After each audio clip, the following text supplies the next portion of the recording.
Picture it, spring of 1981, Keddie, California. It's this quiet, remote little mountain town tucked away in the Sierra Nevadas. You know, the kind of place where nothing bad is ever supposed to happen. But that peace, it was about to be absolutely shattered by an act of such unimaginable brutality, it would haunt that town for the rest of time. This is the story of the Keddie cabin murders. Now, you hear the name Keddie Resort, and you're probably thinking of a nice little getaway, right? Well, by 1981, it was not that. The place had really fallen into disrepair, and it had become this collection of rundown cabins that were basically just low-income housing for families trying to make ends meet. And one of those families was the Sharps. Sue Sharp had moved her 5 kids into cabin 28 just a few months earlier. See, they were running from a really bad situation, an abusive past back in Connecticut. All they wanted was a fresh start, a safe place to finally call home. April 11th, 1981. It just started like any other day for them. But as night fell on Keddie, their little cabin, their safe haven, was about to become the scene of a prolonged, bloody, and deeply bizarre home invasion that still stands as one of America's most chilling cold cases. The next morning, 14-year-old Sheila Sharp came back home from a sleepover at the cabin right next door. She opened the door to cabin 28 and walked into an absolute nightmare, a scene of just total carnage that would destroy her world in an instant. Sheila's screams, as you can imagine, brought neighbors running. And in all that chaos, someone realized her younger brothers and their friend were still inside, somehow asleep in a back bedroom. Think about that. So they scrambled, they pulled the 3 little boys out through a window, doing anything they could to spare them from seeing the horror that was waiting in that living room.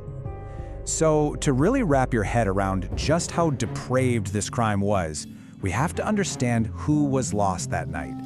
These weren't just names on a case file. They were real people with lives and hopes and futures that were just stolen. Sue Sharp was a mom to 5 kids, and she was a fighter. She had brought her family all the way across the country to get away from her abusive husband. And even though they were living in poverty and she was juggling part-time jobs, everyone described her as this selfless mom who would make sure her kids had food and clothes, even if it meant she had to go without. John, at 15, was the oldest son, and he really saw himself as the protector, the man of the house. Now, he was a teenager, you know? He was figuring things out, had gotten into a little bit of trouble here and there, but when it came down to it, he was fiercely loyal to his family. Dana Wingate was John's buddy who was just crashing for the night. He'd had a tough go of it, living in a group home, and was known around school as a bit of a ladies' man. But he and John, they were basically inseparable. And then there was 12-year-old Tina. Everyone said she was sweet, vibrant. Her teachers said she just brought this light into her classroom. But here's the thing that made the horror even worse. When Sheila found the bodies of her mom, her brother, and his friend, Tina was gone, just vanished. Okay, so what the police found inside cabin 28 told a story of methodical, terrifyingly intimate violence. The first thing they noticed, no signs of a break-in, which immediately suggests one of 2 things. Either the victims knew their attackers, or they were somehow tricked into letting them inside. The killers used whatever they could find inside the cabin itself to restrain their victims. Sue, John, and Dana were bound with this horrifying mix of medical tape and electrical wire before the assault really began. The level of violence was just staggering. They used knives and a hammer, and the injuries were horrific. The sheer brutality aimed at Sue, who was gagged and stabbed repeatedly, made investigators think that maybe she was the primary target. And here's a truly chilling detail. There was blood on her feet, which meant she had been alive and had actually walked through her own son's blood. And this right here illustrates a really key point. The weapons weren't brought to the crime scene. They were from the crime scene. A claw hammer, a butcher's knife, and a steak knife that was bent at a 30-degree angle from the pure force of the attack. Profilers call these weapons of opportunity, and it suggests that maybe this wasn't some carefully planned out murder, but a spontaneous explosion of absolute rage. Now, as terrible as the crime itself was, what happened in the hours and days that followed is almost a second tragedy. From the very beginning, the investigation into the Keddie murders was plagued by a series of shocking mistakes and just bizarre decisions that would basically doom this case for decades. I mean, just look at this breakdown. The crime scene was a chaotic mess, never properly secured, leaving it open to all sorts of contamination. But this next one is just mind-boggling. The two main suspects, Martin Smart and his house guest, Beau Bubaid, they were interviewed together at the same time, which of course gave them the perfect chance to get their story straight. And even crazier, when Smart casually mentions that a hammer, just like one of the murder weapons, had gone missing from his home, police didn't really follow up on it right away. And then you've got this other really strange part of the case. Justin Smart, Martin's 12-year-old stepson, was one of the boys who slept in the next room through the entire thing. Or so he said. Later, under hypnosis, he remembered having a dream that night, a dream with eerily accurate details of two men fighting with John and Dana. So the question is, was it just a dream, or was it a memory his mind was trying to bury? So the investigation pretty quickly zeroed in on two guys who lived just a couple cabins down the road.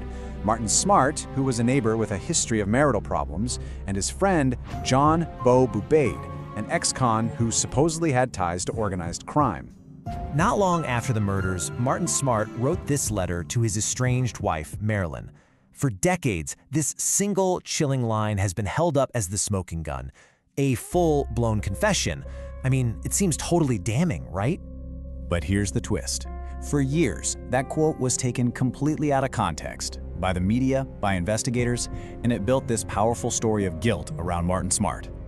The truth, as it turns out, is a whole lot more complicated. So when you actually read the entire letter, the meaning just flips on its head. Smart was in the middle of this messy marital crisis. The four people's lives he's talking about, they aren't the murder victims. They're his own four children from a previous relationship. He's basically crying about how he gave up his own family, his flesh and blood, to be with Marilyn, only to have her leave him anyway. It's not a confession. It's the desperate, dramatic plea of a broken man. Okay, so if it wasn't Smart and Bubaid, then who? Well, there was another theory that police never really ran with, involving two local guys named Chuck and Henry. Now, these two admitted to being near the cabin between 3:30 and 4 in the morning on the night of the murders. They gave police stories that didn't match up. It was a huge lead that just kind of vanished. With the prime suspects eventually dead and other leads turning into dead ends, the case went silent for decades. It just grew cold. But every now and then, a few tantalizing and honestly frustrating clues have managed to surface from that silence over the years. 3 long, agonizing years after the murders, a piece of Tina Sharp's skull was found, 60 miles away. In 2004, Cabin 28 was torn down, erasing the crime scene forever.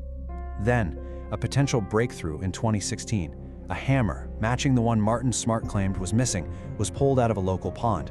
But the biggest shock of all came in 2018. Investigators announced that DNA from a piece of tape at the crime scene was matched to a known, living suspect, a discovery that suddenly points away from the long-dead original suspects and just makes this whole mystery even deeper. This new DNA brings a tiny flicker of hope, but it also brings a whole new wave of questions. With a contaminated crime scene, bungled police work, and decades of silence, it leaves you wondering. After all this time, who is finally going to answer for the absolute horror that happened in Cabin 28?